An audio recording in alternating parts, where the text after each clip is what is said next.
Thanks for all the elements. They all look good, huh? You liked them? Yeah. Anytime, Good. Really happy.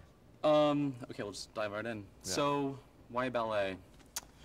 Well, you know, I think people like to see worlds they've never seen before, and the ballet world hasn't really been dealt on film for a very long time. And, you know, like The Wrestler, where everyone was like, why wrestling? It's just a joke. And we went behind the curtain and showed sort of what it was about.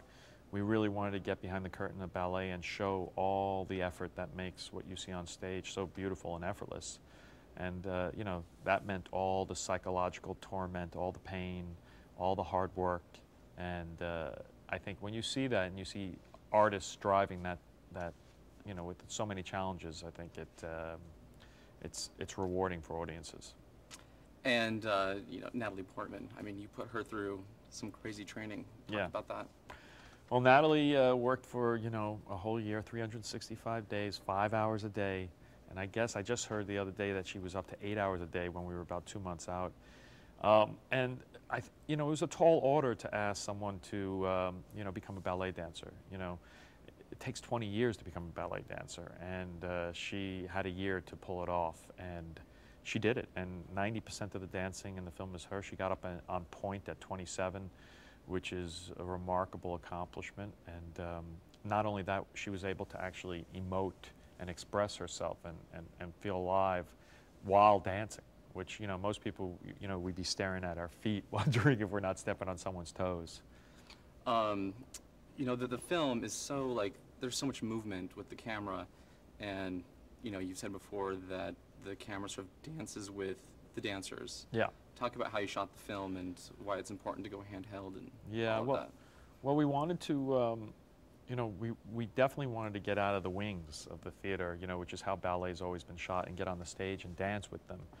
And I thought that would be really important, not only just to see what was going on Natalie's face and to help tell the story, but to really capture the energy of dance and to understand the effort, how difficult it is to hear the breathing, to hear the straining, to hear the communication between the dancers.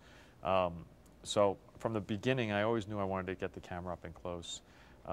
And so, you know, instead of using a Steadicam, we decided to go handheld because it just felt so much more, you know, that there was more energy to it.